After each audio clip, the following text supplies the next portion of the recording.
안녕하십니까. 토요법회를 시작하겠습니다. 오늘도 사념처 명상의 세계 283쪽 한국명상원에서 마음을 알아차리는 수행과 느낌을 알아차리는 수행을 어떻게 하고 있는지 제가 책에 쓴 내용을 함께 살펴보시겠습니다. 우리는 몸과 마음을 가지고 삽니다. 근데 부처님이 이것을 정신과 물질이라고도 말씀하시고 몸과 마음이라고도 말씀을 하셨습니다. 몸이라고 했을 때는 사념처 수행에서 몸이라고 합니다. 나머지 경전의 모든 부분은 나마 루파, 정신과 물질이라고 합니다. 총체적 개념으로 정신과 물질이라고 그러면 좀 객관화가 되죠. 몸과 마음이라고 그러면은 조금 더 구체적으로 신체, 그것을 가야, 찌따라고 그래서 가야라, 몸이라고도 하고, 그리고 또 그때는 정신이라고 하지 않고 가야와 함께 마음이라고 합니다. 이때의 마음은 세 가지가 있는데 찌따, 여러 가지 색깔의 의미를 가지고 있던 어떤 회화, 그림, 여러 가지 색깔이라는 의미의 마음. 그 다음에 두 번째는 감각기관의 안입이 설신 의를 말하는 마음. 그리고 오온에서 색수상행식, 식을 말할 때 마음 세 가지입니다. 그래서 찌따는 여러 가지 그림, 회화를 말하고 만호는 감각기관에서 생각하는 거를 말할 때 만호라고 그러고 또 윈냐나라고 그래서 오온의 식은 아는 마음을 말합니다. 똑같은 마음인데 쓰임에 따라서 다릅니다. 이것이 다른 마음이라고 생각하시면 안 됩니다. 똑같은 마음이에요. 근데 오늘 여기서 우리가 느낌과 마음을 연계해서 알아차리는 수행에서 느낌은 뭘까요? 오온의 수, 감각기관에서 일어나는 감수작용을 느낌이라고 그래요. 그러니까 오온은 함께 일어나서 함께 소멸하는데 오온 중에 어느 것 하나가 빠지면 안 돼요. 그런데 오온의 수, 느낌이 있잖아요. 근데 이 느낌은 어디서 일어날까요? 감각기관에서. 감각기관은 뭘까요? 안입이 설친 의예요. 그래서 안입이 설치는 육체적 감각기관, 의는 정신적 감각기관. 그렇게 말을 해요. 그래서 우리가 대상을 가지고 살고 있는 것은 느낌으로 살고 있어요. 전부 다 느낌으로 알아요. 우리가 알고 있는 것은 전부 느낌이에요. 부처님이 이 느낌을 발견해내셨어요. 12연기에서. 그러면 느낌과 연계해서 알아차리는 마음은 뭘까요? 느낌이 아무리 있어도 마음이 없으면 알지를 못해요. 그러니까 마음은 최종적으로 대상을 받아들여서 아는 총체적 기구를 의미해요. 그래서 그것을 왕이라고 그래요. 마음을. 마음이 있어야 하니까. 눈으로 대상을 보죠. 여기 마음 없으면 아무 소용이 없어요. 마음이 나중에 알아요. 귀가 소리를 듣죠. 감각기관에서. 이거 일어나도 소용없어요. 마음이 있어서 안다고요. 그래서 마음이 그렇게 중요해요. 근데 느낌은 마음과 함께 있는 마음의 작용에 속해서 그것을 신하라고 그래요. 수상행을. 그리고 마음은 왕이라고 그러고. 근데 왕은 잘 안 보이잖아요. 최고의 권력자는 보이면 안 돼요. 있는지 몰라요, 마음은. 그래서 마음을 잘 다루기가 힘들고 어려워요. 비물질이라서. 느낌은 몸에서 드러나 있잖아요, 항상. 그래서 느낌과 마음을 연기하는 제가 수행을 특별하게 느낌 보는 수행, 마음 보는 수행이 따로따로예요, 사실은. 근데 똑같아요. 똑같은 것을 느낌으로 보면 느낌이고 마음에 관한 영역이니까 마음으로 보면 마음이에요. 그래서 사념천에 물질이라는 몸은 따로 제껴놓고 수, 느낌, 심, 마음, 그다음에 이것들을 대상으로 본다고 했을 때 법, 법념처예요. 근데 오늘 여기서 제가 마음과 느낌을 연계해서 알아차리는 것을 지난 시간에 이어서 오늘 또 말씀을 드리겠습니다. 지난 시간에 제가 말씀드린 내용은 제가 쇠우민 사야도한테 배운 거예요. 쇠우민 사야도가 마음을 알아차리는 수행자라고 그래서 3번 거절당하고 4년 만에 찾아갔어요. 안 받아주더라고요, 외국 수행자를. 그래 뭐 울며 호소하면서 받아달라고 그래가지고 승낙을 받았어요. 일주일 뒤에 오라. 근데 그 이튿날 제가 갔어요. 보따리 싸가지고. 가가지고 너무 흥분한 상태로, 왜냐하면 그분이 아라한이라고 소문이 나 있어가지고, 저기 사진 계신 분인데, 저기 가서 인터뷰를 다른 센터에서 수행자 2분이, 비구 비구니가 쇠우민에 가서 찌타묵바사나 마음 알아차리는 수행 인터뷰를 받고 왔다라는 소식이 2번 들리더라고요. 그래서 그분이 마침 우리 선원에 방문했을 때 같은 한국인 서로 아는 사람들이에요. 찌타를 물었더니, 내가 어려움을 호소했더니 찌타로 들어가 보세요. 마음으로 들어가 보세요. 해서 내가 마음본 수행을 배워본 적이 없는데 한번 들어가 봤어요. 마음으로. 그랬더니 바로 소화가 되는 거예요. 어떤 장애들이 있었어요. 수행처에서. 그래서 야, 이거 신기하다. 마음본 수행이 이렇게 탁월한 효과가 있다니 하고, 조금 더 그분이 거기 가서 배우진 않았지만 인터뷰를 받았기 때문에 조금 구체적으로 질문을 하려고 그랬더니 그 이튿날 딴 센터로 또 가버렸더라고요. 얼마나 허망한지. 나는 이제 크게 기대를 걸었는데. 그래서 제가 쇠우민으로 4년 만에 딴 데 움직이지 않으려고 했는데 그냥 용기를 내서 가서 호소를 했더니, 살짝 나가서 호소를 했죠. 그때 뭐 그렇게 안 받아주시더라고요. 그러더니 일주일 뒤에 오라. 그래서 가보니까 그 이튿날 바로 갔죠. 한국인으로 처음 뚫은 거예요. 마침 거기 비구니 스님이 통역이 와 계셔서 수행을 시작했는데, 그 스승이 저한테 가슴을 이렇게 가르치시더라고요. 이렇게 엄지손가락으로. 근데 정확히 저한테 뜻이 전달되지 않았어요. 근데 그 마음 비물질에 관한 이야기를 통역이 정확히 전달하기가 어려워요, 처음부터.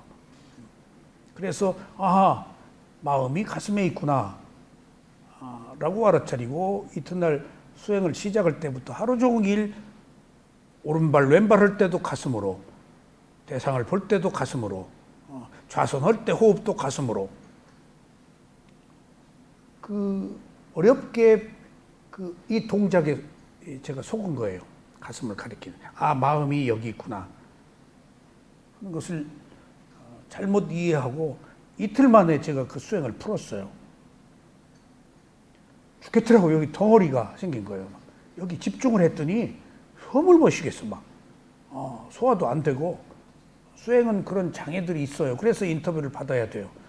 근데 그런 걸 얘기를 못 했어요. 내가 잘못하는 줄 알고. 마음본 수행 그냥 포기해버렸어요. 내가 죽게 생겼으니까.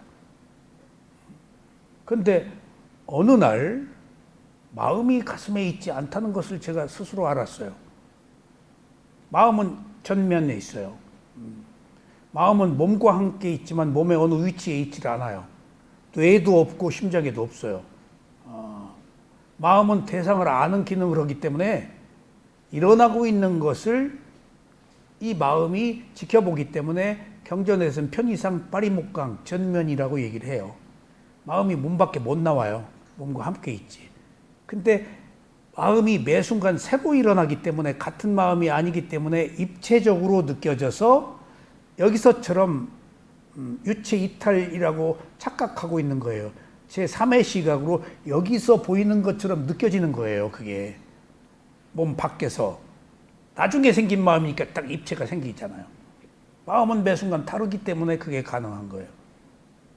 이 가슴은 느낌이었어요. 느낌. 그래서 그 뒤부터 화가 났을 때 화난 마음을 보고 화난 마음으로 생긴 가슴의 느낌을 보기 시작했대요. 괴로울 때도 괴로운 마음을 보고 괴로운 마음으로 생긴 가슴의 느낌을 봤다고요. 그래서 제가 수행의 새로운 지평을 열었어요.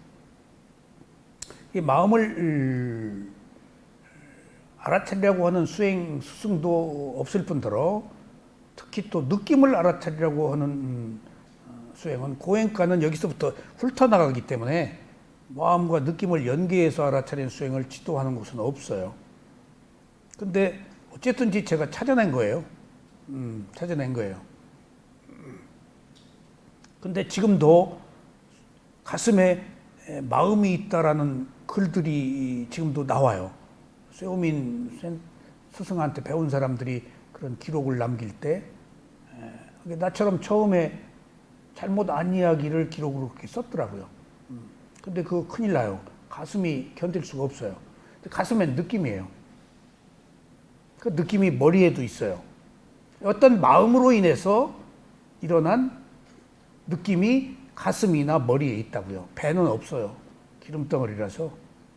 여기 심장도 있고 맥박도 있고 허파도 있고 예민하게 무겁다, 단단하다, 부럽다 뭐 하는 모든 온갖 느낌이 가슴에 있어요. 여기 머리 찌끈거린 것도 있죠.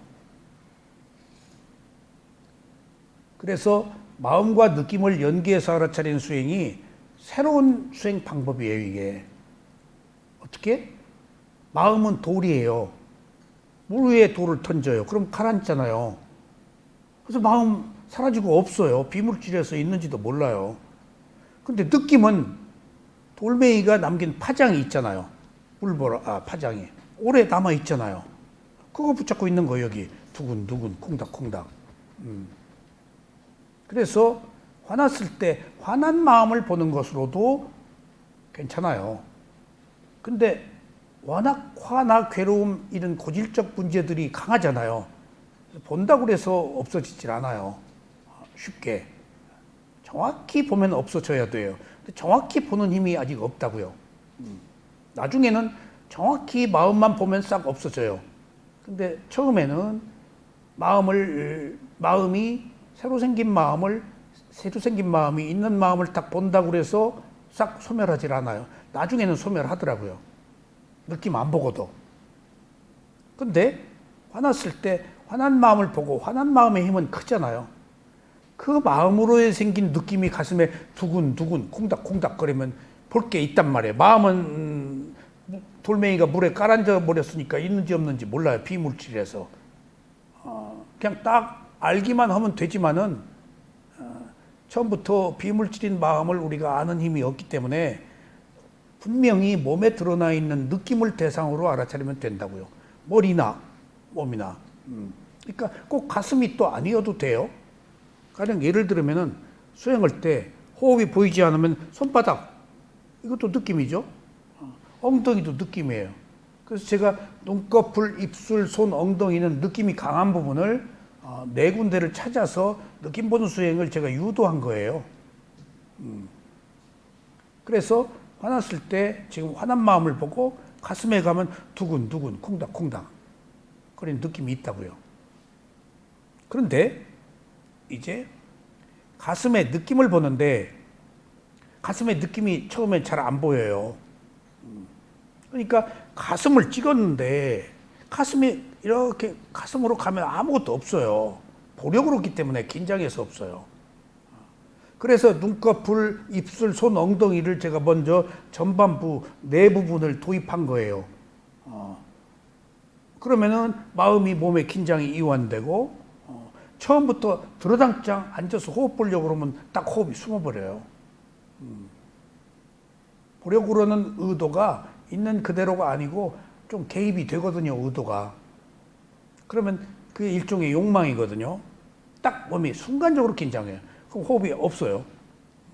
여기 보면은 너무 또 골치가 아프고 머리가 띵하고 여기 보면은 들숨날숨 바람은 아는데 마시에서는 배로 보라 그러니까 그래서 가슴에서 느낌을 보라고 그럴 때 처음에 여러 가지 우여곡절을 겪을 때 아무 느낌이 없어요.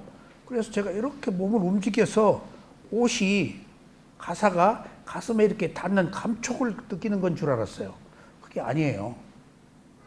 그게 아니에요, 사실은. 일로 가서 가만히 보니까 맥박도 있고 호흡도 있고 맥박과 호흡이 함께 있는 약간 그 압박을 받는 느낌, 더 강하게 그 마음으로 인해서 어떤 격렬한 진동이 일어난다든가 무거움이 일어난다든가 하는 것들을 가슴의 느낌이라고 얘기할 수 있겠더라고요. 즐거울 때는 여기 환희 막 벅찬 어떤 환희심 같은 느낌이 생기겠죠. 그래서 느낌과 마음을 연계해서 볼 때, 자, 환한 마음이 돌멩이처럼 물에 가라앉았지만은 그 흔적이 지금 파문으로 느낌으로 여기 쿵닥쿵닥 거린단 말이에요. 근데 환한 마음을 알아차렸다고 해서 금방 없어지지 않기 때문에 환한 마음 이후에 생긴 가슴의 느낌을 아니면 머리의 느낌을 거친 느낌, 중간 느낌, 미세한 느낌, 시작과 중과 끝을 오래 알아차리면은 무슨 마음이나 알아차림이 지속되면 무슨 마음이나 고요해지기 마련이에요. 그래서 가슴의 느낌이 고요해질 때 비로소 환한 마음도 고요한 마음으로 바뀝니다. 그러니까 마음과 느낌은 연계되어 있어요. 마음과 호흡도 연계되어 있어요. 얼마나 호흡이 마음에 따라서 다른지 몰라요. 그래서 우리가 화났을 땐 호흡이 거칠어지잖아요. 고요할 때 마음의 상태에서는 호흡이 부드럽고 있는지 없는지도 모르잖아요. 심지어는 호흡이 사라졌다고 할 상태로까지 너무 미세해서 호흡을 하는지도 모를 때가 있어요. 그때 호흡이 사라졌다고 그래요. 사라지진 않아요. 근데 알 수가 없어요. 그때는 몸이 사라져버렸으니까, 호흡이 사라져버렸으니까 마음이 마음밖에 볼 수가 없어요. 그건 조금 높은 단계입니다. 그래서 특별하게 수념처와 심념처를 연계해서 알아차리는 수행이 있으니까, 제가 수행호민 방식이니까 여러분들이 응용하시면 돼요. 그래서 지난 시간에 말씀드린 것처럼 첫째, 마음을 먼저 알아차린 뒤에 느낌을 알아차리는 방법입니다. 화가 났을 때 화난 마음을 알아차린 뒤에 화난 마음으로 인해 생긴 가슴의 느낌을 알아차립니다. 그러면 두 가지를 동시에 알아차리는 것으로 화를 진정시킬 수 있습니다. 화를 낸 마음은 항상 힘이 강합니다. 그리고 이에 대응하는 알아차림의 힘은 항상 약합니다. 그러므로 화가 났을 때 알아차림 하나만으로 대응하기가 쉽지가 않습니다. 이때 화를 난 마음으로 인해 생긴 가슴의 느낌을 지속적으로 알아차려야 비로소 이제 지속이 됐잖아요. 집중이 됐잖아요. 그때 화난 마음이 고요해져요. 뭔가 집중이 안 되면은 그게 쉽지가 않아요. 그래서 개정에서 그 정의 상태에서 해가 나지, 그러니까 집중이 안 되면 안 돼요. 그래서 수행에서 가장 큰 그 덕목으로 치는 것을 알아차림. 두 번째가 알아차림이 지속되는 집중. 그 집중에서 지혜가 나와요. 그래서 그게 개정해예요. 팔정도고. 필수적인 코스가. 정이 없으면 해가 안 생겨요. 예. 그래서 집중이 그렇게 중요한데 가슴의 느낌을 집중하면은 그 마음도 고요해지더라. 그 얘기입니다. 그러나 있는 그대로 알아차리지면 하지 않으면 가슴의 느낌이 더 커질 수도 있습니다. 그래서 없애려고 알아차리지 말고 그냥 있는 그대로 알아차려야 됩니다. 자, 화가 났어요. 이제 오래 못 봐요, 마음은. 오래 보고 있는 사람들은 계속 아는 마음만 볼 수 있어요. 근데 처음에는 오래 못 봐요. 그럼 그 뒤에 느낌으로 와야죠, 분명하니까. 가슴의 느낌으로 가요. 근데 여기서 문제가 있어요. 가슴에 느낌을 보려고 그러는데 여기 불이 났잖아, 이미. 그 압박감이 생겨요. 굉장히 힘들어요, 이걸. 힘든 걸 찾아서 보려고 그러니까 이 압박감이 더 커져요. 이거 그래도 봐야 돼요. 이거 이겨내야 돼요. 화가 났을 때 화난 마음을 보고 가슴으로 갔을 때 가슴에 압박감이 세면은 탁 피해버려요. 안 봐버려요. 그럼 수행 못해요. 함에도 불구하고 압박감이 있어도 싫어해요. 압박감이 있으면 금방 싫어해요. 마음이 얼마나 예민한지 몰라요. 저 좋은 것만 찾아다니거든요. 그래서 노력이 필요하다는 거예요. 노력이 저 좋은 것만 찾아다니는 마음을 붙들어 매는 거거든요. 붙들어 매는 거예요, 노력이. 노력 없으면 안 된 이유가 거기 있어요. 마음은 여지껏 제멋대로 하고 살아왔어요. 그것을 갖다가 붙이려는데 노력 없으면 안 돼요. 그러니까 압박감이 와서 피하지 않고 얼른 그냥 딱 거기다 철푸덕 내려놔요. 그러면 조금만 보기 시작하면 거친 느낌, 중간 느낌, 미세한 느낌까지 갈 때까지 벗어나면 안 돼요. 꼭 기억하세요. 제가 매일 저녁에 잠을 자면서도 잠을 자기 전에 누워서 현재의 마음을 딱 여기 보아요. 그러면 낮 동안에 있었던 정보들이 일단 정리가 돼요. 현재의 마음 보았기 때문에. 보지 않으면 이 마음이 계속되어서 낮 동안에 있었던 생각들을 하면서 자거나 꿈에 나타나요. 근데 딱 마음을 봐요. 그러면 보는 새로운 마음이 일어나기 때문에 일단 낮에 동안 있었던 정보가 정리된다고요. 그리고 가슴으로 이제 가요. 그래요. 약간 압박감이 찰 때도 있어요.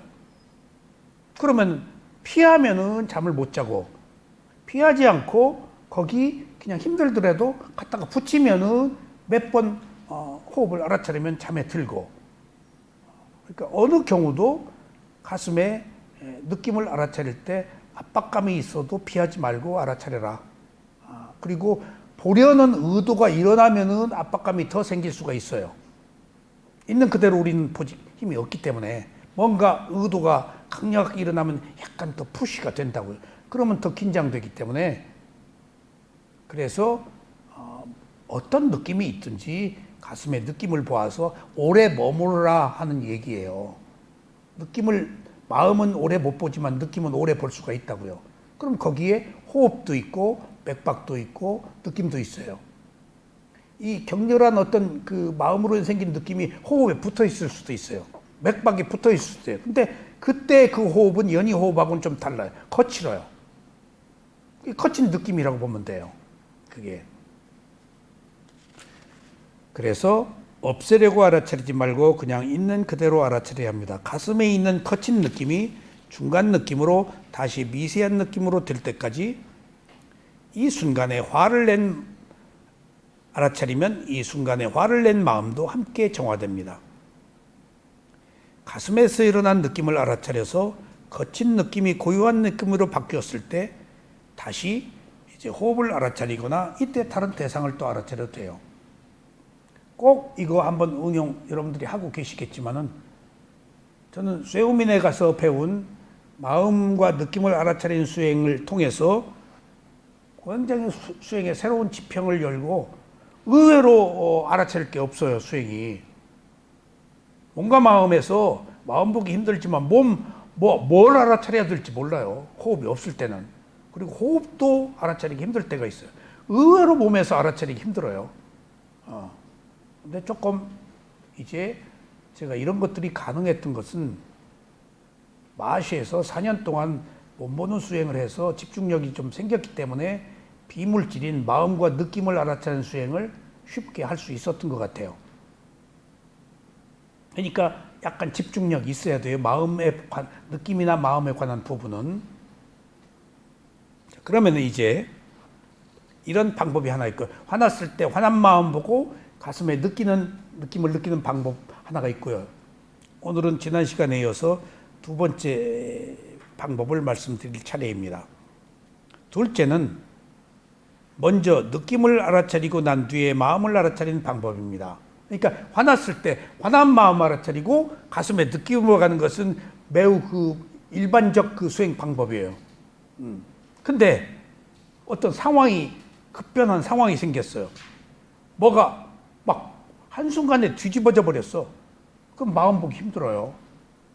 쿵! 여기가 막 벌렁벌렁하고 뛰고 막 불이 났어요. 그때는 먼저 얼른 가슴으로 갔어요. 마음 보기 이전에.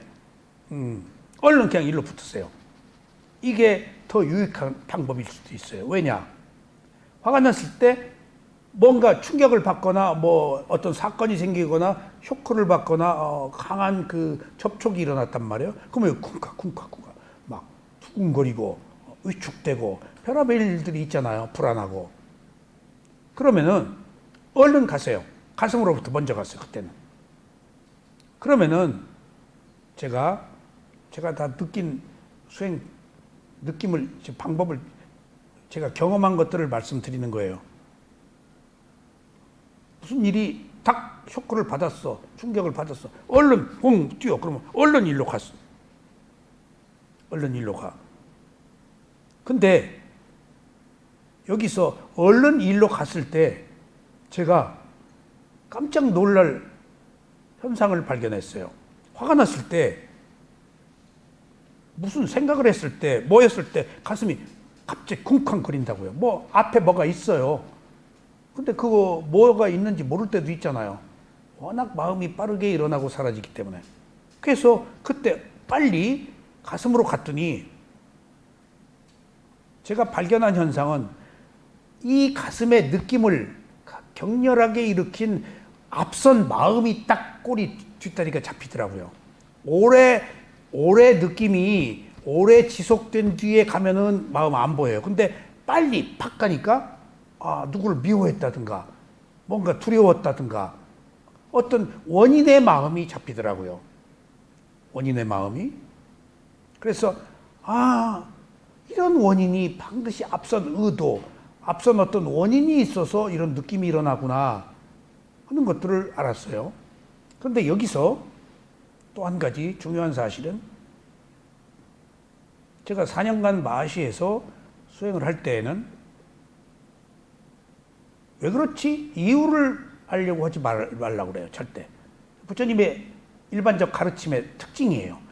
위파사나 수행은 결론을 얻으려고 그러면 안 돼요. 새로운 원인을 만드는 것으로 그쳐야 돼요. 그게 뭐냐? 보고 말아야 돼요. 듣고 말아야 돼요. 보고 분별하거나 무엇이라고 판단하지 말아야 돼요. 듣고 말아야 돼요. 냄새 맡고 말아야 돼요. 옳다 그러다 하지 말아야 돼요. 그래서 볼 뿐, 들을 뿐, 알 뿐이에요. 뿐 나가야 돼요. 그것을 알고 말고 그래요. 그러니까 이유를 알려고 그러면 안 돼요. 사유 분석이 돼요. 그럼 알아차림이 달아나 버려요. 그 순간. 사변적인 것이 돼요. 파사나 수행은 직관이거든요. 직관으로 뚫어버리는 거예요. 지혜를. 근데 사유로 들어가면은 생각은 천년만년 해도 생각이에요. 지식이에요. 직관을 못해요. 그러니까 거두절미하고 그냥 딱 알고 말아야 돼요. 이게 어려운 거예요. 우리는 알고 결론을 내렸잖아요. 알고 무엇이라고 답을 얻었다고요. 알고 사유했다고요. 알고 좋아하고 싫어했다고요. 그러지 말라는 거예요. 좋아했어도 좋아했네? 라고 끝내라고요. 싫어했어도 싫어했네? 라고 끝내라고요. 부처님 말씀이. 그래서 그렇게 4년간 배웠어요. 시쳇말로 볼 뿐, 들을 뿐, 알 뿐. 그리고 알고 말고, 듣고 말고, 보고 말고, 맛보고 말고. 그게 정상이에요. 근데 마하시는 워낙 전통적인 가르침으로 마하시사에 대해서 시스템화되어 있어요. 이 수행 방법이. 그래서 큰 체계 속에서 스승들이 일관되게 안 벗어나요. 깜짝 놀랐어요. 6개월마다 스승이 바뀌는데 똑같은 내용을 지도해요. 스승이 바뀌면 수행법이 바뀌기 마련이거든요. 매우 잘 조련된 그 어떤 범주 안에서 마하시 방식은 이루어지고 있구나 하는 것을 제가 느꼈어요. 조금 상이한 부분이 있는데 그것은 나중엔 같아요. 호흡이 사라졌을 때 계속 아는 마음을 봐라 하는 분이 계시고, 호흡이 사라졌는데 몸에 어떤 느낌이 나타나면은 그때는 아는 마음 보지 말고 그 느낌을 알아차리라 하는 차이를 내가 한번 발견했어요. 그래서 6개월 기다렸다가 또 물었어요. 근데 그 차이는 두 가지 다 선택할 수 있어요. 그래서 한번 물었어요. 호흡을 알아차리다가 호흡이 사라지면 아는 마음을 알아차려라. 이때 느낌이 왔을 때 아는 느낌을 알아차려요, 아는 마음을 알아차릴 때 느낌 보지 말고 아는 마음을 알물 계속해라. 그 뒤에 6개월 뒤에 다른 스승이 또 바뀌었어요. 스승이 6개월마다 바뀌어요. 세 분이 돌아가면서 지도하는데 호흡이 사라졌어요. 아는 마음을 보라고 그래요. 근데 그때 작은 호흡이 느낌이 일어나면 그때 아는 마음을 계속 봐요, 느낌을 볼까요? 그때 느낌 봐라. 그게 좀 차이가 있더라고. 그래서 왜 그렇습니까? 물었더니 결국은 똑같아요. 아는 마음이 사라진 뒤에 자, 몸의 느낌이 사라졌죠? 호흡이 사라졌죠? 남아있는 건 마음밖에 없잖아요. 마음이 마음을 보는 거예요. 그걸 알미라고 그래요. 그러니까 그 단계가 상당히 올라간 단계예요. 근데 알물, 뭐가 사소한 게 일어나더라도 알물 계속 주시해라 라고 온 스승한테 물었더니 거기까지 가기가 어렵다. 그 알미 사라지면 열반이다. 열반이란 얘기 안 해요. 알미 사라진 것이라고만 얘기해요. 그것을 일러 열반으로 통용해요. 수행자들은 열반 입에 안 붙여요. 그래서 열반 대신에 해탈이란 말을 많이 써요. 해탈은 교학적으로 써요. 수행할 때 해탈 얘기 잘 안 써요. 알미 사라졌다라고 그래요. 그게 열반이에요. 그러니까 알을 계속 아는 마음이 나중에 생긴 마음이 먼저 있는 마음을 계속 보면 알미 사라지면 열반인데 거기까지 갔는데 딴 거 이렇게 신경 쓰지 말고 계속 밀어붙여라. 그러면 또 떨어질 수 있다. 그게 또 6개월 뒤에 아는 마음을 계속하다가 느낌이 나타나면은 그때 느낌 봐라 그러는데 알물 계속하는 게 좋지 않습니까? 그랬더니 알물 계속하는 것도 좋다. 근데 완벽하게 해야 알미 사라진다. 이런 것들이 나타났을 때 뭔가 잡초들이라도 나타났을 때 완전히 청정한 상태, 투명하고 깨끗하고 그런 상태여야 알미 사라지는 단계가 빨리 올 수 있다. 그러니까 두 개가 같은 이야기예요. 아는 마음을 계속 지켜볼 수도 있고 상황에 따라서 여러 가지 새로운 느낌들이 나타나면은 또 다시 백코스에서 느낌을 알아차리는 방법도. 그러니까 수행 방법이라는 것이 큰 틀 안에서 총론과 강론이 있다. 강론이 다르다고 총론이 틀린 게 아니다. 이르는 방법, 테크닉, 그 길이 좀 다를 뿐이지 어떤 것을 해도 돼요. 수행은. 알아차림만 있다면은 어떤 것도 괜찮아요. 자기 근기가 있고 상황이 다르기 때문에. 자, 그래서 지금 이 얘기입니다. 마하시에서는 누구 비교하고 비난하는 거 아닙니다. 수행 방법이 다 다르다. 여러 가지 스승들이 하는 얘기에 알맞게 대처해라 그 얘기예요. 제가 7분의 스승들한테 배웠기 때문에 조금씩 상이한 부분을 극복하지 않으면 걸려요. 근데 여기서 하는 얘기를 여기서 전혀 모를 수가 있어요. 농담 아니에요. 여기서 배운 걸 여기서는 몰라요. 이렇게 수행이라는 것이, 의식이라는 것이 비교되는 게 아니고 드러낼 수 없는 것이고 뭐가 옳다라고 할 수 없는 거예요. 그래서 정신세계에서 종교가 사교가 가능한 거예요. 이게 옳다, 이것이다 라고 우리는 몰라요. 우리 검증할 수도 없고. 그러니까 헛소리도 가능해요. 여기서 사기도 가능해요. 그걸 검증할 사람이 없기 때문에 혹세 무민하고 뭐 좋다, 뭐 복 받는다, 뭐 내세 구원 받는다 하면 다 혹하죠. 그 우리는 검증할 힘이 없어요. 그래서 좋은 스승을 만나서 좋은 가르침을 받는 것도 나중에 그게 업이더라고요. 누구를 내가 선택하고 스승을 선택할 수 없잖아요. 모르고 다 있는데, 그러니까 좋은 스승, 바른 스승을 만나는 것도 내 업이에요. 시쳇말로 여기가 최고다라는 얘기 아니에요. 이 방법으로 오랫동안 수행한 사람들이 어느 정도 수행에 대한 어느 정도 인식, 레벨이 나름대로 갖추어졌음에도 불구하고 여기서 다른 데 가서 다른 스승한테 배우는 경우도 많잖아요. 저는 다 가라고 그래요. 배우라고 그러고 비교하라고 그러고. 저도 돌아다니면서 배웠으니까. 그럼 얻을 게 또 있단 말이에요. 근데 어느 정도 레벨업이 된 상태에서 형편없는 스승을 찾아가는 경우도 있어요. 너무 슬퍼요. 깜짝 놀라요. 어떻게 여기서 10여 년을 배운 사람이 가장 문제가 있고 차마 배우지 말아야 될 곳에 가서 저렇게 가는가. 그런 경우를 미얀마에서도 봤어요. 쇠우민의 최고의 퀄리티, 마음과 느낌을 보는 수행을 배우고도 거기서 제대로 배우면은 딴 수행 더 못 배우거든요. 저는 그 뒤에 12연기를 배웠어요. 마음과 느낌 보는 수행. 그러니까 앞에 배울 것을 뒤에 배운 거예요. 그것도 참 큰 축복이에요, 제가. 12연기 없이 비파사나가 성립 안 되거든요. 근데 처음에 배워야 될 12연기를 마음과 느낌 보는 수행, 사념처 수행을 다 한 뒤에 12연기를 배웠기 때문에 그나마라 늦게나마라도 수행이 탄탄해진 거예요. 모든 게 연기적 구조 안에서 비파사나가 성립되거든요. 12연기 없으면 안 돼요.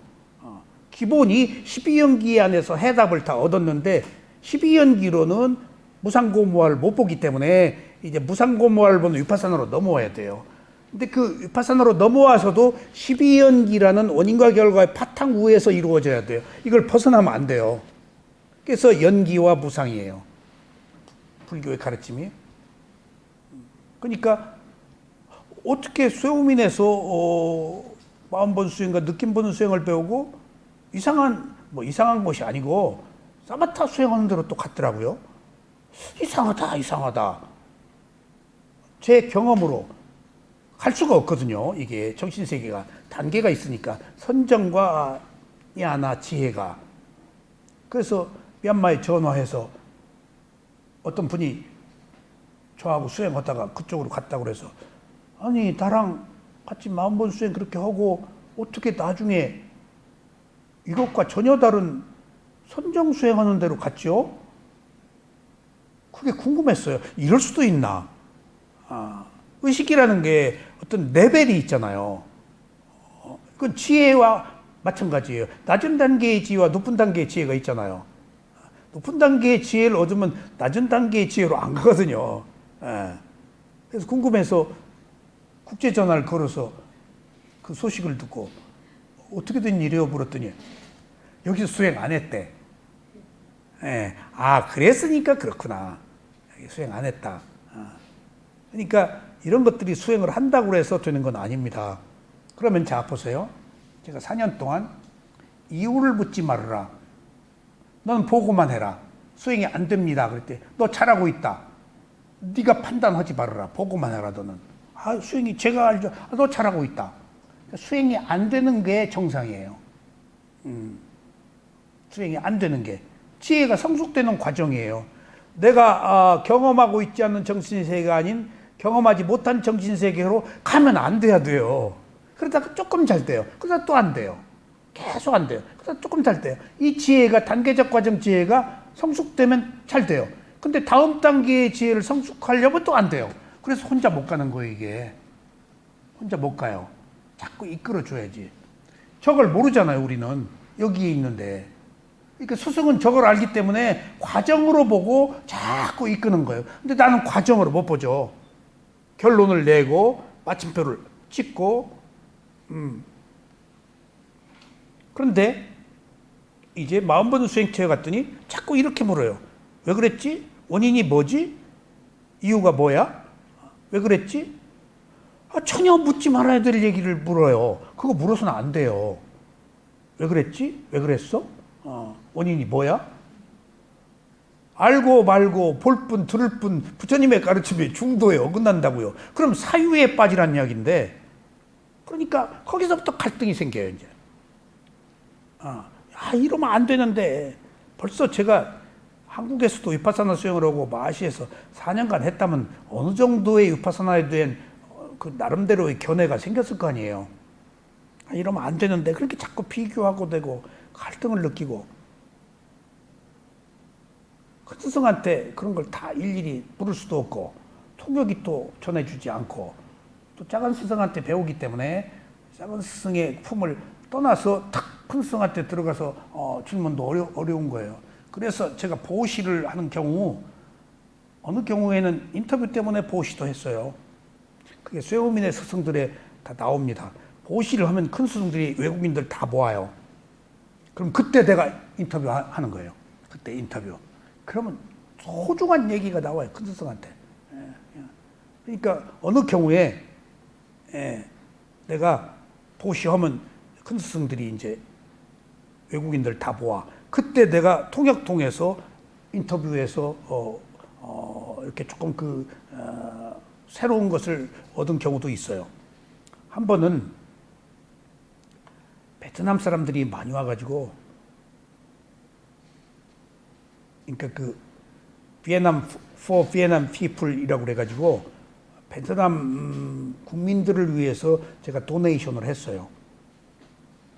제가 월남 갔다 왔잖아요. 그래서 그 참혹한 거 거기서 봤잖아요. 해병대, 청룡부대, 특공중대였었다고요, 제가. 그래가지고 뭔가 그 사람들을 보니까 좀 마음이 실제 월남전쟁 통해서 우리가 돈도 좀 벌고 새로운 세계 경험하고 국력이 신장됐단 말이에요. 그래서 일본이 한국전쟁 때문에 돈 벌었던 것처럼 우리도 영향을 입었기 때문에 약간은 그들에 대해서 약간 그런 부담이 좀 되더라고요. 그래서 한번 베트남 사람, 제가 베트남 말을 좀 해요. 15개월 근무하면서 베트남 말을 좀 배웠어요. 사이공에서 제가 7개월 또 있었기 때문에. 그래서 그랬더니 이제 사야도가 전부 모이라고 그러더라고. 그래서 내가 도네이션을 한 줄 알고 이제 내가 월남 전쟁에 참여했다. 이제 사야도가 법문을 하시는데 앙굴리말라 얘기를 하시는 거예요. 내가 앙굴리말라요. 베트남에서 사람 죽이는. 앙굴리말라가 아무리 사람을 죽였더라도 마지막에 알아차려서 아라한이 됐다. 그러니까 내가 베트남 국민을 위해서 도네이션을 하고 그것을 축원해 주기에 스승이 다 이제 외국인 수행자들 모아놓고 법문을 하시는데 내가 도네이션을 했다는 것을 아시니까 내가 월남 갔다 왔다, 참전했다라는 얘기를 통역이 했는 것 같아요. 그러니까 앙굴리말라가 그렇게 사람 죽여도 아라한이 됐다고. 그러니까 나는 졸지에 앙굴리말라가 된 거야. 그러니까 그 얘기를 들으면서 베트남 사람들이 나를 보더니 눈짓을 하는 거야. 너 앙굴리말라지. 그 법문이 끝나고 우리는 우조띠까예요. 제가 우조띠까가 앙굴리말라고 생각 안 하고 있다. 어쨌거나 근데 이 얘기를 왜 하는가 하면은 자 원인을 알지 말아라. 원인을 알지 말고 거기서 원인이 뭐냐고 자꾸 묻는 거예요. 그러니까 그게 제가 못마땅했죠. 근데 스승과 약간의 그 견해가 다르면요 수행 못해요. 3개월 동안 우대전이하고 저하고 버틴 적도 있어요. 그 안끝 끝나고 제가 바로 와버렸어요. 서로 나는 화난 마음 보고 가슴에 느낌을 보는데 우대전이야는 너는 왜 항상 가슴이라고 그러냐. 근데 우대전이야는 머리예요. 그래서 왜 사야도는 계속 머리라고 그러냐. 가슴이지. 나는 쇼민 사도가 여기 했거든요. 그러니까 왜 가슴이냐, 왜 머리냐. 그래서 내가 한국에 와서 화났을 때 화난 마음 보고 가슴에 느낌을 보라고 가로 해놓고 머리도 하나 써놨어요. 우대전이야 때문에. 느낌이 강한 곳에서 보면 되는 거야. 근데 보통 여기가 다 강한데 마시사야도가 나는 가슴이 강해요. 근데 우대전이는 머리가 항상 아파요. 지근덕거리고. 한국에 와서 우대전이하는 머리였고 나는 가슴이었구나. 우리 스승이, 작은 스승이.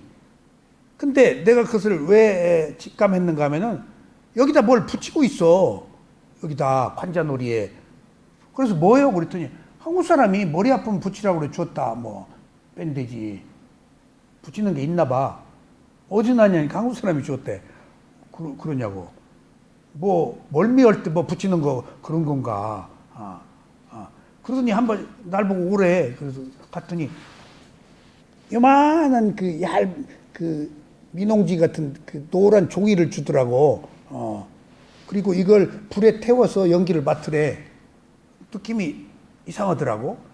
그래서 왜 하냐 했더니 머리 아파서 쇠면사 누가 주워서 이거 태우고 냄새를 맡는데 이거 몰핀 아니냐? 그렇대. 나 몰핀이면 이거 한국에 가면 이거 다 아는다. 나는 머리 안 아프다. 난 가슴이 쿵딱거린다. 가슴 봐라. 왜 머리 보냐?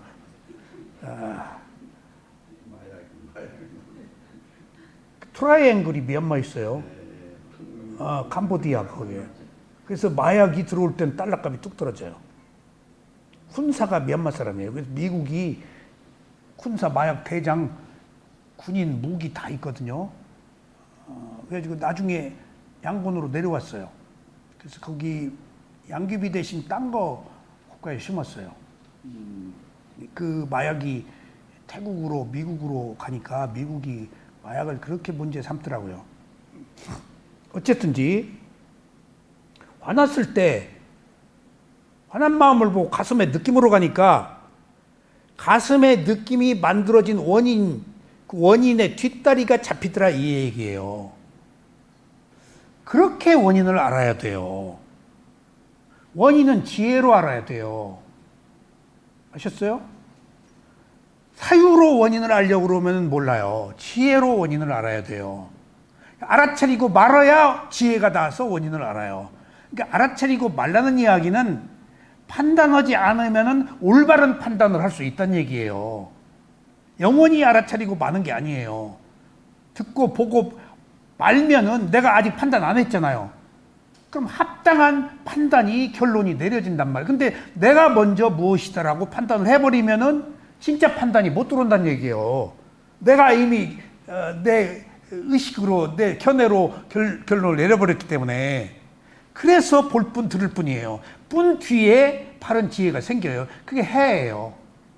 볼 뿐 하면 집중이에요. 그러면 이제 조건에 따라서 무엇이 왜 그렇게 됐는가라는 결과, 그 원인과 결과는 지혜로 알아야 돼요. 근데 화났을 때 화난 마음 보고 가슴에 느낌을 얼른 가서 보니까 화 때문에 가슴이 콩닥거렸구나. 그러니까 원인과 결과가 발견된 거예요. 누굴 미워했을 때 쿵닥하면 미움 때문에 내 가슴이 쿵닥거렸구나. 이것이 가슴의 느낌을 보는 이유예요. 예를 들면은 한 예입니다. 어떤 사람이 어떤 사람을 오랫동안 사랑했어요. 첫사랑. 근데 인연이 닿지 않아서 헤어졌어요. 근데 여자는 현실에 안주해서 새로운 환경에 적응하고 살아야죠. 애기 낳고 살아야 되니까. 근데 남자는 수컷 본성은 못 그래요. 잊지를 못해요. 자기가 이루고자 하는 성취를 강하게 열망하고 있는 게 수컷의 본성이에요. 종족 보존의 어떤 그 개념이기도 하겠죠. 생태적으로 보면은 그 여자와 그 남자가 결혼 못하고 헤어졌는데 그 남자가 잊지를 못해. 잊지를 못하는데 어느 날 그 남자가 수행을 했어. 근데 그 여자를 잊지 못해서 이제 지나가다가 그 여자와 닮은 사람을 보았어. 가슴이 벌렁벌렁 했어. 근데 그때 그것을 인터뷰하니까 스승이 그 여자를 생각하는 게 아니고 네가 그때 사랑했을 때 느낌을 기억하고 지금 그리워하는 거다. 바꿔 얘기하면은 술을 먹어, 도박을 해, 마약을 해, 중독이 돼 있어. 그러면은 술을 먹는 게 아니고 술을 먹었을 때 느낌을 먹으려고 그러는 거예요, 지금. 그 느낌의 노예 같은 거예요. 도박도. 다 이게 장땡, 이게 파트 딱 쬐일 때, 딱 이게, 포카페이스 하고, 요 느낌 때문에 하는 거예요. 느낌의 노예예요. 스승이 느낌이다, 그게 모두 다. 그래서 가슴에서 봐라, 그 느낌을. 그러니까 그 사람에 가서 그 느낌을 보면 안 잊어버리는데 가슴의 느낌을 봐라. 그러면은 그 여자는 사라지고 가슴에 느낌만 남았을 때 그 여자로부터 분리될 수 있다. 그러니까 네가, 굉장히 중요한 얘기예요. 에? 이모님이 옛날에 짝사랑, 첫사랑 있잖아요. 이제 얘기해도 괜찮아요? 그게 주머니 넣고 꺼내서 본다고요. 즐거우니까. 근데 그 사람을 그리워한 게 아니고 리얼리티, 스승이 그때 그 느낌을 네가 원하는 거다. 그게 전부 느낌이다. 돈, 사랑, 명예, 지위가. 그러니까 확 달라져 버려요. 술이 느낌이라는 거예요. 사실 담배 뿅 가잖아요. 느낌이에요. 술도 느낌이에요. 알딸딸한 느낌, 잊어버리고 싶은 그 느낌의 도예요. 근데 우리는 술, 도박, 뭐 그런 중독이라고 하는데 사실은 그것들이 모두 감각적 욕망의 느낌을 자신이 원하는지를 아는 게 수행이에요. 그 느낌을 가슴에서 느끼라는 거예요. 콩닥콩닥. 자, 그러면은 보세요. 어떤 이익이 있느냐? 그 뒤부터 한 남자가 그 여자를 끊임없이 오랜 세월이 지나도 그쪽 맛있잖아요. 또 꺼내보고 잘 사나 하고 살다가 이제 가슴의 느낌으로 왔어. 그 여자를 생각하면 가슴의 느낌. 생각하면 가슴의 느낌. 가슴으로 가라는 거야, 스승이. 가슴의 느낌. 여기서 근본적인 문제가 해결되는 반전이 일어나요. 어떤 반전이 일어나? 자, 그 남자가 그 여자를 생각했을 때 좋고 말았단 말이에요. 탈뜨고 말고 하고 말았는데 이제 그 느낌을 가슴에서 격렬한 무거운 고통스러운 느낌으로 전환해서 본단 말이에요. 근데 보세요. 그 여자를 생각할 때마다 그냥 좋고 말아서 꿈속에서 비몽사몽하고 말았는데 이제 현실로 돌아와서 생각할 때마다 가슴의 느낌. 생각할 때마다 가슴의 느낌. 근데 가슴의 느낌이 고통이라고요. 압박감이 있고 아름다운 게 아니에요. 쪼이고 무겁고. 그래서 그 남자가 그 여자를 생각할 때마다 가슴의 느낌으로 가면 어떤 반전이 일어나느냐. 나중에 현실적인 자각이 일어난다고요. 내가 이 여자 때문에 왜 이렇게 괴로워야 돼? 가슴의 느낌이 괴로운 거니까. 괴로움을 직시해야 돼요. 그 괴로움이 가슴의 느낌으로 가장 두드러진 거예요. 괴로움을 알아야 사람이 끊어요. 인간은 괴로우려고 태어나지 않고 즐거우려고 태어났잖아요. 이것이 괴로움이다. 현실적인 괴로움에 대한 자각을 하라는 것이라서 괴로움이 고진멸도 사성제에 괴로움이 있다. 괴로움의 원인은 집착이다. 괴로움은 소멸한다. 괴로움의 소멸에 이른 길은 팔정도다라는 그 괴로움이 우리를 괴롭히기 위한 게 아니고 우리를 깨어나게 하고 해탈하기 위한 휘중한 약이다고요. 그런 명약이 없어요, 괴로움이. 괴로움을 직시하면 내가 피한다고요. 괴로움이 즐거움인 줄 알고 지금 있기 때문에 우리가 뭔가 미혹에 빠져서 헤어나지 못하고 있는 거예요, 지금. 그 괴로움이에요. 괴로움을 괴로움으로 안 봐고 뭔가 이해에 얽혀 있거나 즐거움으로 뭔가 추억으로 뭔가 기억으로 포장되어 있으면 괴로움의 실체를 못 봐요.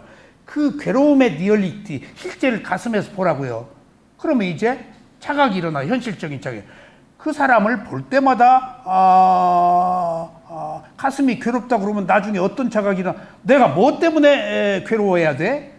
라는 자각이 일어나서 그 소위 첫사랑에 대한 그 감각적 욕망으로부터 벗어날 수가 있다고요. 그것이 괴로움이라고 알았기 때문에. 그런 것처럼 가슴의 느낌은 그런 의미에서도 효과가 있고, 또 화가 났을 때 화난 마음을 보고 어떤 마음 때문에 화가 났다는 원인을 알게 되어서 굉장히 저는 그 직관하는 통찰력을 가질 수가 있었어요. 탁 하면 어떤 마음이 탁 있어요. 근데 이 마음 못 보거든요. 응? 이 마음 우리가 잘 못 봐요. 빠르게 일어난 이 마음을 슥 그냥 물찬 제비처럼 착 하고 사라져버려요. 근데 쿵 해요. 여기 얼른 가면 이 마음이 있어요. 그럼 이 마음이 또 있었구나? 또 있었네? 아직도 있었네? 또 이런 건, 그리고 나서 제가 늘 하는 얘기는 제 마음에 대해서 배려를 해. 의식 속에 이렇게 수많은 마음들이 기억 속에 저장되어 가지고 고생하고 있었네. 난 몰랐었네. 이런 마음들을 가지고 살고 있었구나. 얼마나 고생했어, 마음. 그렇게 연민의 마음을 가져요, 저는. 이 마음 더러워. 그러면 안 돼가 아니고, 나도 모르는 이 마음 속에서 여지껏 나도 모르게 온갖 그 영향을 받고 고통을 받았다고 한다면은 그간 고생했네, 사느라고. 그건 미혹, 어리석음이 고정관념으로 잠재의식 속에 있다 그걸 날 지배하고 있었던 것이 아니에요, 지금. 잠재의식에 있는 그 마음의 실타래를 찾아낸 거란 말이지, 가슴의 느낌이. 그런 의미에서 원인을 알 수도 있고 또 그것을 극복하는 힘도 생기고 또 실제 그것이 괴로운 느낌이라고 알게 되어서 저는 수행에 매우 유익한 여러 가지 그 경험들을 했습니다. 그래서 내가 그 얘기를 했어요, 나중에. 사실 사두가 자꾸 원인 알아라 그러는데 내가 의문이었다. 그 얘기를 해줬어요. 가슴의 느낌을 얼른 붙잡으니까 어떤 원인 때문에 가슴에 느낌이 일어났다 할 때 이 원인을 알아라 그 말이죠. 내가 우회적으로 그랬더니 그렇다 그러더라고. 그렇다. 그러니까 원인을 알아라 라는 이야기가 사유로 알려고 하지 말고 이렇게 알아차린 결과로 지혜로 알아라. 그런 말입니다. 일단 원인을 알려고 그러면 안 돼요. 알아차림이 놓쳐버려요. 끊어져요. 사유가 돼버려요. 그러니까 이렇게 그냥 직관으로 보았을 때 드러난 그 원인이 지혜예요. 아셨죠? 그래서 둘째, 느낌을 먼저 알아차리고 난 뒤에 마음을 알아차리는 방법입니다. 먼저 가슴에서 일어난 느낌을 알아차립니다. 그러면 무슨 마음으로 인해 가슴에 느낌이 일어나는지 알 수 있습니다. 가슴에서 일어나는 느낌은 저절로 일어나지 않습니다. 반드시 어떤 조건에 의해 일어납니다. 그러므로 마음의 상태에 따라서 가슴의 느낌도 다릅니다. 이때 가슴의 느낌은 저절로 일어나지 않는다는 것을 아는 지혜가 생깁니다. 이거 계속 봐야 돼요, 가슴으로. 그 괴로움을 발견하고 확인해야 돼, 계속. 한 번, 두 번, 세 번, 10번, 100번. 그러면 나중에 이게 싫어져요. 그 사람이 싫어져요. 그 사건이 싫어져요. 싫어지면 나도 모르게 멀어져요. 제가 어떤 분이 결혼을 하셔서 깡패한테 아주 아름다운 미인이에요. 미인은 깡패들이 좋아해요. 그리고 미인이 또 깡패를 좋아합니다. 미인이 권력자, 힘 있는 사람, 시시한 놈하고 못 살아요. 얼굴값 하느라고. 그래요, 이모님? 근데 납치당해서 결혼해가지고 애 둘을 낳았어요. 그게 깡패 대장이에요. 제가 아는 누님이에요. 어느 우리나라에서 제일 좋은 대학교, 여자 대학교 피아노과 나왔어요. 아주 좋은 어느 고향의 지역이 시장 딸이에요. 그 오빠 친구가 깡패인데 딱 친구 집에 드나들면서 본 거예요. 애 둘을 낳았는데 폭력이니까 도망 나왔어요. 그래가지고 또 남자 만나서 애 둘을 낳았어요. 근데 애들이 조금 장애가 있어요. 불안하게 임신하는, 잡히면 죽으니까 숨어 지내면서. 근데 내가 이쪽을 다 알아요. 그래서 늘 불안하게 살아요. 그래서 내가 버리고 나왔던 애들이 그 엄마들이 계속 바뀌었을 거 아니에요. 깡패니까 걔들이 뭐 술집 웨이터로 뭐로 막 학교까지 찾아가서 내가 담임도 만나보고 그러니까 안 좋게 풀렸죠. 늘 가슴에 그게 있을 게 아니에요. 그러니까 나는 이쪽을 다 알기 때문에 오랫동안 여러 가지 도와드리고 가까이 지냈는데 내가 미얀마 갔다 와서 우연히 만나서 문득 그 얘기를 했어요. 그쪽, 그 아이들, 저쪽 과거, 화를 막 내는 거예요. 화를. 동생, 나 다 잊어버렸는데 왜 상처를 끄집어내서 소금 뿌려? 내 누님 미안해요. 생각하기 싫은 거야. 나는 그것밖에, 그 누님 보면 그것밖에 생각이 안 나고. 그 누님은, 그래서, 누님 미안해요. 나 그것이 궁금했어, 걔들이. 근데 그 누님이 실토해요.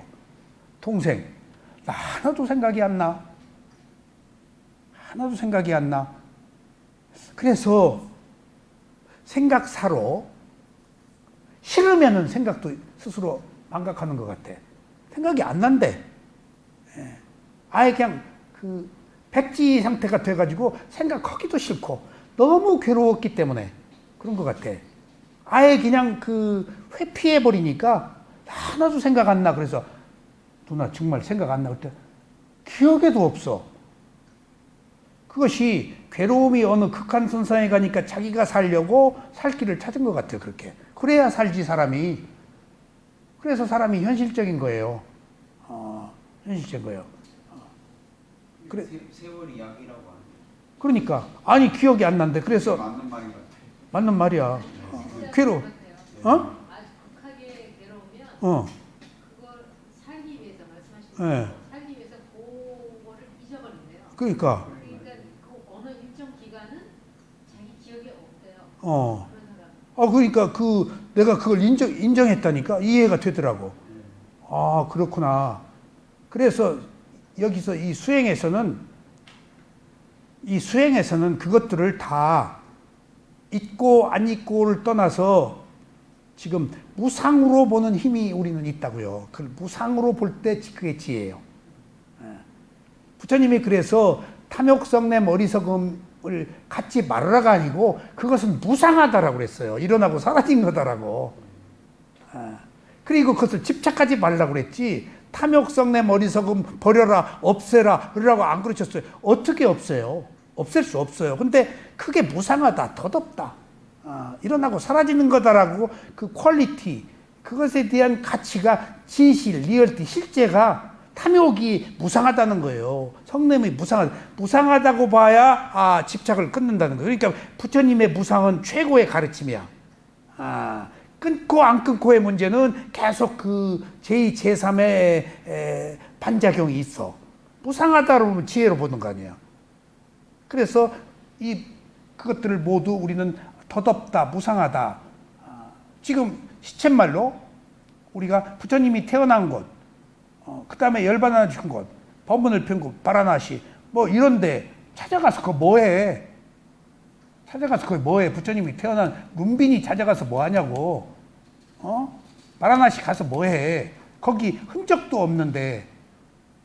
그럼 거기서 우리가 볼 수 있는 게 뭘까? 뭘 보러 가야 할까? 그 흔적에 경배하러 가야 될까? 흔적에 가서 무상을 보러 가야지. 무상을. 무상 보러 가면 진짜 보는 거예요. 죽음을 통한 죽음 거 바라나시고 죽음 화장한 데가 무상을 보는 거예요. 죽음의 넓이. 네, 그걸 느끼는 거예요. 무상을 보러 가는 거예요. 뭐 베들레헴 뭐 가서 뭐 예수 뭐 무상 보러 가는 거예요. 무상. 부처님의 최종적 그 가르침 마지막 무상이니까. 무상하면 고무화가 나오니까. 자, 그래서 가슴의 느낌을 통하여 마음의 상태를 알 수 있습니다. 어떤 마음이 있었구나. 마음은 빠르게 일어나서 사라지기 때문에 실제를 알기가 어렵지만 느낌은 몸에서 지속적으로 나타나기 때문에 느낌을 통하여 느낌을 일으키고 사라진 마음을 알 수 있습니다. 마음과 느낌은 항상 함께 일어나서 함께 소멸합니다. 그러나 느낌을 알아차렸을 때 느낌을 일으킨 마음을 반드시 알 수 있는 것은 아닙니다. 이런 때는 단지 느낌을 알아차린 것으로 만족해야 합니다. 만약 여러분들이 가슴의 느낌을 알아차려도 그 문제에서 벗어나지 못했다면 가슴의 느낌이 얼마나 처절하고 고통스러운가에 대한 리얼리티, 실제를 모르는 거예요. 가슴의 느낌이 진짜 고통이라고 하면 그 사람, 그 사건, 그 일 생각 안 해버려요. 근데 아직 완전히 못 봤기 때문이에요. 그 원인을, 그 괴로움을, 실체를, 고를 못 봤기 때문이야. 그게 고예요. 부처님 말씀하신 최종적인 고가 그거예요. 그래서 제가 괴로운 것인가 괴롭지 않은 길인가를 선택하라라고 항상 여러분들한테 드리는 말씀은 최종적인 것이 부처님이 괴롭지 않은 길을 택해라는 것이 부처님의 최종적 가르침이에요. 괴롭지 않은 것이 해탈의 자유거든. 근데 우리는 감각적 욕망 때문에 괴로움을 선택한다고요. 그 기억을 잊지 못하고 있다고요. 에? 아직 법을 못 본 거예요, 그게. 예. 아셨죠? 아까 어느 남자가 어느 여자를 이제 생각 안 한다고 그런 것은 그 여자 생각할 때마다 괴로움이라는 것을 처절하게 현장을 발견했기 때문에 각이 열린 거야. 아, 이게 괴로움이네. 여지껏 괴로움 반 즐거움 반 미혹 속에서 즐겼거든, 그 느낌을. 근데 그 느낌이 진짜 괴로움이라고 알면은 덧정 떨어지는 거. 그래서 그런 경우에 부처님은 혐오를 느껴라, 염오를 싫어해라, 혐오를 느껴라. 이런 게 있어. 그래서 우리가 대상을 있는 그대로 알아차리죠. 그럼 지혜가 나서 무상고무를 알아가지고 의식이 고양되어서 좋고, 또 그럼 알아차리지 못해. 그럼 탐진치잖아.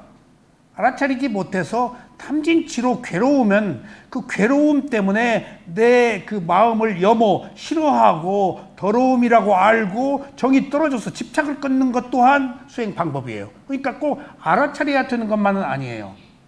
알아차려서 무상고마 얻으면 좋아. 근데 알아차리지 못해서 나락에 떨어지고 온갖 고통에 시달릴 때 그것에 대해서 괴로움에 눈을 떠서 또 좋다고요. 괴로움이. 오히려. 괴로움을 피할 대상이 아니에요. 피하면 더 커져요. 그리고 사람이 우울증 걸려요. 괴로움 때문에. 감당을 못하면 우울증 걸려요. 그래서 자기 앞가림을 못해요. 둥둥둥 떠 있고 판단력이 흐려져요. 판단력이. 제가 몇 가지 그 사업하고 뭐 할 때 조금 큰 부도를 맞았어요. 근데 제가 늘 명쾌했었는데 우리 직원이 그러더라고. 요새 둥둥 떠겠어요. 그래서 내가 떠 있냐 그랬더니 판단력이 흐려지셨어요. 그래서 왜 그랬더니 둥둥둥 떠 있어 결정을 바르게 못 내리세요 지금. 그래서 그래? 거기서 그 말이 얼마나 힘을 입었는지 몰라요. 그때 집착하고 있었거든요. 그래서 과감히 제 회사가 몇 개 있었어요.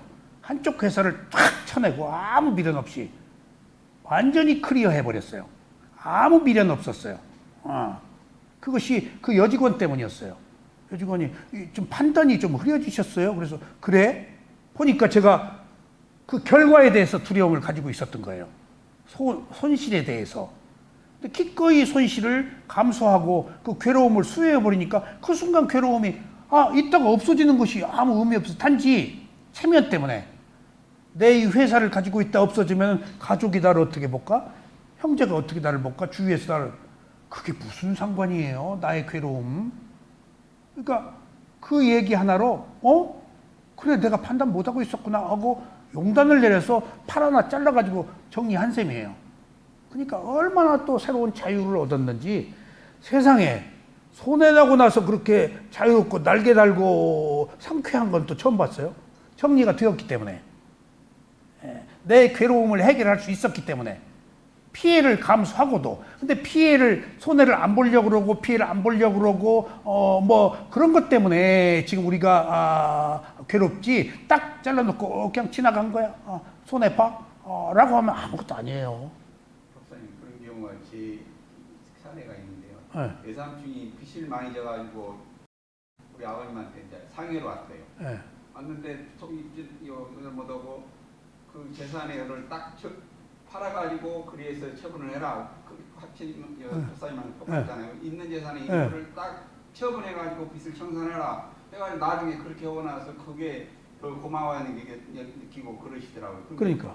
그걸 다 상당히 지혜로 받아들여요. 지금도 뭐 빚이나 이렇게 재산이 있으면 딱 그거를 정리를 해가지고 이렇게 해버리는 사람이 그렇게 잘 안 된다 이거죠. 그게.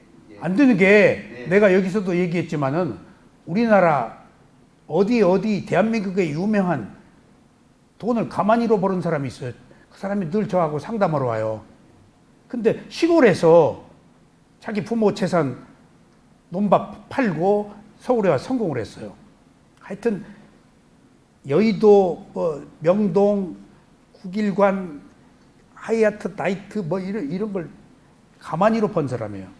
근데 나한테 턱 왔는데 중요한 얘기입니다, 여러분들.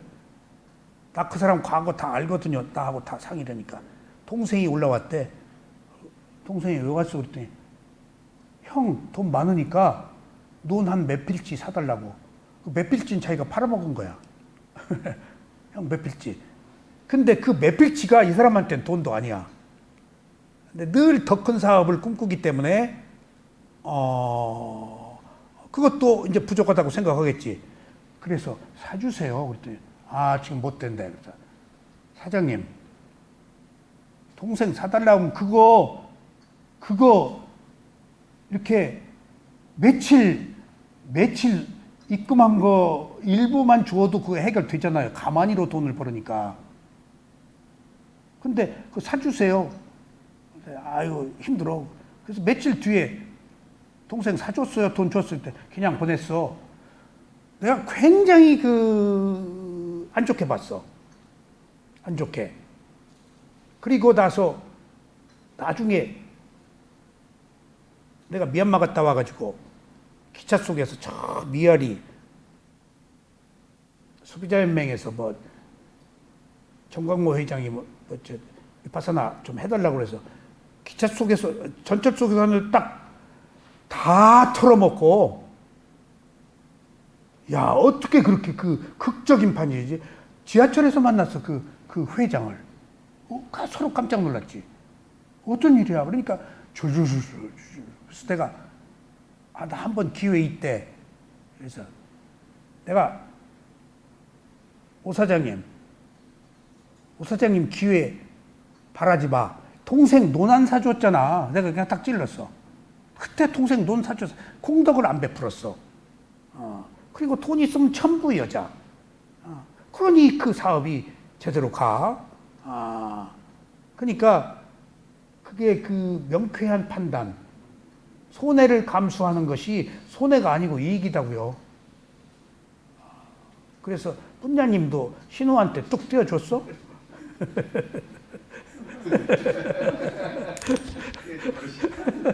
뚝 떼어줘. 근데요, 아버님이 불안하셔야 할 수 있지 저희 아니고 하여튼 합당하게 줘. 달라는 사람한테는. 그런 겁니다. 그러니까 그 이익과 손실에서 우리가 정신적 이익이 중요한 것이지 물질적 이익은 오히려 이익이 손실이에요.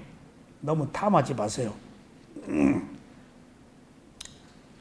오늘 여기 우리 점심을 같이 하신 어르신도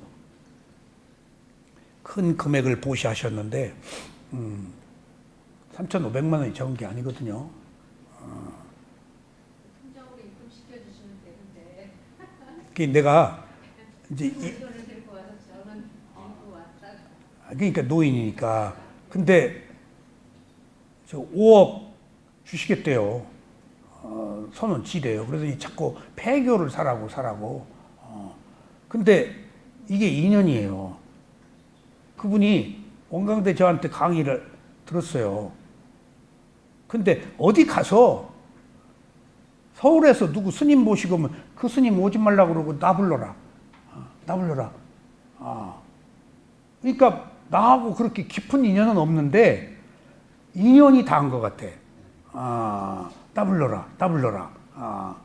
그러니까 그렇게 내가 법에 대해서 얘기를 안 하는데 법에 대해서 박 선생하고 얘기를 많이 한다고 그러네.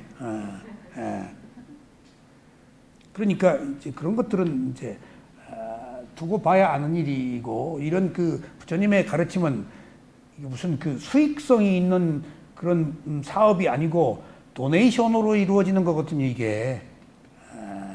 그렇잖아요. 여기 무슨 경제적 이익 구조가 있어, 여기. 그러니까 이런 것들은 인연에 따라서, 공덕에 따라서 내가 계속 말씀드렸어요. 왜 안 했냐? 인연이 없어서 안 했습니다. 인연이. 그거 말씀하시는데 저 책방감에도 말씀 한 번 더 하시더라고요. 땅을 팔아가지고 주시겠다는 그런 의미로 이렇게 들었는데 꼭 그게 안 되면 딴 대안도 있다고 그러시더라고요. 그러니까 이제 그건 그건데 내가 지금 제가 죽기 전에 될지 안 될지 저는 모릅니다. 근데 인연이 닿아서 하면 하는 것이고 이게 된다고 하고 싶다고 하는 거 아니지 않습니까? 그건 이제 나중 이야기입니다. 자, 특히 가슴에서 느낌이 일어난 뒤에 얼마간 시간이 지나서 느낌을 알아차리면 느낌을 일으킨 마음을 알아차리기가 어렵습니다. 그러나 가슴에서 느낌이 일어났을 때 즉시 알아차리면 느낌을 일으킨 마음을 알 수가 있습니다. 예를 들면 가슴에 강한 느낌이 일어났을 때 즉시 알아차리면 화를 낸 마음으로 인해서 가슴이 두근거린다는 것을 알 수 있습니다. 이렇게 거듭 알아차리면 가슴에 느낌이 괴로움이라고 나는 결론이 내려요. 그러면 뭐 때문에 내가 이렇게 괴로워야 돼? 라는 자각이 일어난다고요. 그게 지혜예요. 그게 내가 살 길이에요. 괴로움 때문에 내가 살 길이 생겨요. 근데 괴로움을 미봉책으로 봉합하지 말고 그냥 있는 그대로 지켜봐야 돼요. 피하지 말고 맞서지 말고 괴로움이네? 라고 놓고 보면은 자각이 일어나요. 괴로움을 극복하는 힘이 생겨요. 근데 괴로움에 둥둥둥 뜨고 두려워하고 피하고 하면 괴로움이 커지죠. 그래서 괴로움을 어떻게 다루느냐에 따라서 약이 될 수도 있고 독이 될 수도 있다. 이렇게 느낌이 일어날 때마다 지속적으로 알아차리면 가슴에 느낌에 대해서 싫어하는 마음이 일어납니다. 그러면 자연스럽게 가슴에 느낌을 일으키게 한 마음을 갖지 않게 됩니다. 이런 마음이 괴로운 느낌을 일으킨다는 것을 알면 스스로 자신을 방어하는 지혜가 생겨 불필요한 마음을 갖지 않게 됩니다. 이것이 괴로움의 원인을 알아차려야 하는 이유입니다. 이렇게 지혜로 원인을 알아야 돼요. 다시 요약하면 첫 번째는 먼저 마음을 알아차린 뒤에 마음에 의해서 일어난 느낌을 가슴에서 알아차리는 방법입니다. 둘째는 먼저 가슴에서 느낌을 알아차린 뒤에 가슴에 느낌을 일으킨 마음을 알아차리는 방법이 있습니다. 이 두 가지를 연계해서 알아차리면 마음과 느낌을 함께 알아차리는 수행을 할 수가 있습니다. 두 가지 방법 중에 어느 방법을 사용해도 좋습니다. 가슴에 강한 느낌이 일어났을 때 먼저 느낌을 알아차리는 것은 적절한 방법입니다. 그리고 여유가 있을 때는 마음을 알아차린 뒤에 가슴에서 느낌을 알아차려도 좋습니다. 오늘 여기까지 말씀드리겠습니다. 감사합니다.